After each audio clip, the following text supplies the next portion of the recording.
Welcome to a journey that challenges everything you thought you knew about the history of the Americas. For decades, we have been taught a specific timeline of discovery. We are told that the vast oceans were impassable barriers until the late 15th century. But scattered across the jungles of Mexico, buried under layers of volcanic ash and earth, lie massive stone sentinels that tell a very different story. These are the Olmec colossal heads. 17 massive sculptures, some weighing up to 50 tons, carved from solid basalt with a level of precision that defies the technology of their time. But it is not just the scale that is shocking. It is the faces. Broad noses, full lips, and distinct helmets. To many researchers, these are not the faces of indigenous Americans as we know them. They are the unmistakable portraits of West Africans. Today, we are going to kill the coincidence theory. We are looking at 7 specific Olmec heads that prove Africa did not just visit Mexico, but helped lay the foundation for its greatest civilization. Before we dive into the heads themselves, we have to understand who the Olmecs were. They are called the mother culture of Mesoamerica. Before the Maya built their calendars, before the Aztecs built their empires, there were the Olmecs. They appeared suddenly around 1200 BCE in the swampy lowlands of the Gulf Coast. They had advanced mathematics, writing, and an understanding of astronomy that rivaled the Greeks. But where did they come from? Mainstream archaeology insists they were simply an internal development of local tribes. But when José Malgar first discovered a colossal head in Huyapan in 1862, he wrote that what struck him most was the Ethiopian type of the features. He was certain he was looking at the work of Africans. Let us look at our first piece of evidence, San Lorenzo Monument 1. This is often the first head people see, and for good reason. It stands nearly 9 feet tall. When you look at the realism of this carving, you see a masterwork of anatomy. This isn't an abstract representation. The carver intended to capture a specific individual. The flat, broad bridge of the nose and the thick, protruding lips are classic African phenotypes. Mainstream critics often say these features were a result of the tools used, arguing that flat noses were easier to carve. This is the coincidence theory at its weakest. If they could carve intricate jewelry, ceremonial altars, and perfectly spherical heads, they certainly could have carved thin noses if they wanted to. They carved what they saw. They carved their leaders. Moving to our second piece of evidence, La Venta Monument 1. This head is famous for its headgear. Look closely at the helmet. It is not a crown of feathers or a typical Native American headdress. It is a tightly fitted cap, often described as a leather or fabric helmet with ear flaps. If you compare this to the battle helmets worn by the Nubian military or the royalty of the Mali Empire in later eras, the resemblance is haunting. These helmets suggest a culture of seafaring or warfare that arrived from across the Atlantic. In African tradition, specifically in the regions of Nigeria and Senegal, these types of braided or leather-bound head coverings were symbols of status and protection. Why would a civilization in the middle of a Mexican jungle invent the exact same regal aesthetic as a civilization thousands of miles away? The third head we must examine is San Lorenzo Monument 5. What makes this one unique is the expression. It carries a look of serene authority. Some researchers have pointed out that the Olmec heads often display what is known as the archaic smile, similar to early Greek statues, but the bone structure, the high cheekbones combined with the specific nasal width, matches the populations of the Niger-Congo region. Ivan van Sertima, the great historian who wrote They Came Before Columbus, argued that these were not just random travelers. These were explorers and Mandaean traders who utilized the Canary Current. This current is like a natural conveyor belt in the Atlantic Ocean.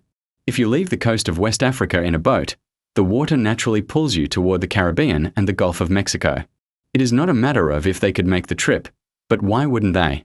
Our fourth stop is San Lorenzo Monument 4. This head is particularly well preserved.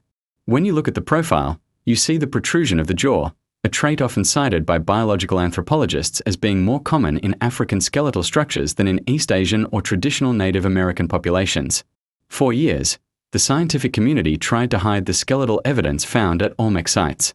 They claimed the soil was too acidic and that the bones had dissolved. However, later excavations found crania that were classified as negroid by the researchers on site. Why is this information omitted from our textbooks?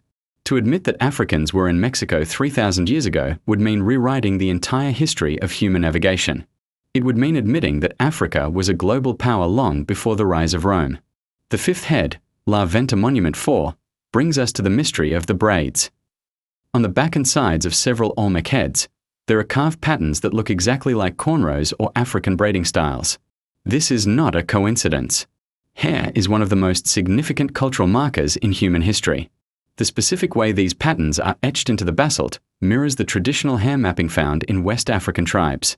If these were simply indigenous Mexicans, why would they adopt the hair culture of a continent they supposedly had no contact with? The coincidence theory asks us to ignore our eyes. It asks us to believe that by sheer luck, a group of people in Mexico decided to look, dress, and style themselves exactly like the people of the African Nile and Niger valleys. Sixth, we look at the Tres Zapotes head. This was the first one discovered. It is smaller but incredibly significant. It was found miles away from the basalt quarries. This means the Olmecs had to transport these multi-ton stones through swamps and mountains without the use of the wheel. This implies a massive, organized labor force and a devotion to these figures. They weren't just carving statues, they were immortalizing gods or kings. In many African cultures, the head is considered the seat of the soul and the center of intelligence. The Olmecs shared this obsession. They didn't carve full bodies, they focused on the head. This cultural parallel is a deep, psychological connection that points to a shared heritage or a direct influence. Finally, the seventh head, San Lorenzo Monument 6. This one has a very distinct, stern look. It often reminds observers of the pharaohs of the 25th dynasty of Egypt, the Kushite kings. During the time the Olmecs were rising in Mexico, the Kushite kings were ruling Egypt.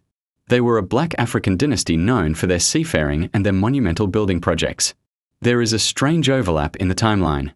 Around 800 to 700 BCE, as the Kushites were expanding, Olmec civilization saw a massive boom in pyramid building and stone carving. Is it possible that a fleet of Kushite or Phoenician African ships went off course or intentionally sought out the land of the West? The evidence doesn't stop at the statues.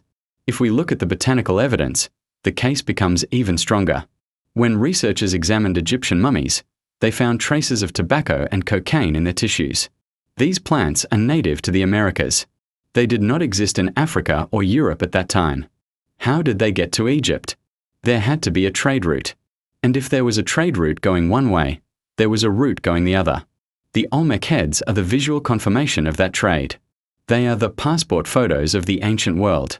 The mainstream narrative often tries to shut this down by calling it pseudo-archaeology. They claim that suggesting Africans influenced the Olmecs is an insult to Native Americans. But this isn't about taking credit away from anyone. It's about the truth of human connection. History isn't a series of isolated events. It is a web of interaction. The indigenous people of Mexico were incredible builders, and the arrival of African explorers would have been a meeting of two great worlds. We see this in the Olmec religion, which features the feathered serpent, a symbol that combines the bird and the snake. This same duality is found in the heart of African spiritual systems, representing the union of earth and sky. Think about the sheer logistics of the coincidence theory. You have to believe that the Olmecs, by pure accident, developed a facial aesthetic that matches West Africans. You have to believe they accidentally design helmets that look like African royal headgear. You have to believe they accidentally braided their hair in African styles. You have to believe they accidentally built pyramids at the same time pyramids were being revitalized in Africa. And you have to believe that the ocean currents, which naturally flow from Africa to Mexico, were never used by the great African empires who had mastered river and coastal navigation. When you add it all up, the coincidence theory dies. It requires more faith to believe in a series of 1,000 coincidences than it does to believe in one simple truth. The ancient world was connected. The Olmec colossal heads are not mysteries. They are monuments. They are the faces of the men who crossed the Atlantic long before the Santa Maria or the Mayflower. They were kings, they were navigators, and they were the architects of a civilization that changed the world. As we look back at these 7 heads, from San Lorenzo to La Venta, we should see them for what they truly are. They are a challenge to the status quo. They remind us that the history we are taught is often a sanitized version of a much more complex and glorious past. Africa was not a dark continent waiting to be discovered.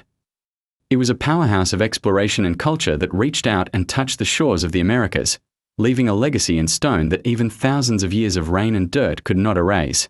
Next time you see a picture of an Olmec head, don't look at it as a relic of a lost people. Look at it as a testament to the power of African navigation and the unity of the ancient world. The evidence is carved in basalt. The evidence is written in the features of the stone. The The coincidence theory is over. It is time we give credit to the true pioneers of the Atlantic. History is waiting to be reclaimed. We just have to be brave enough to look at the faces in the stone and accept what they are telling us. They were here. They were powerful.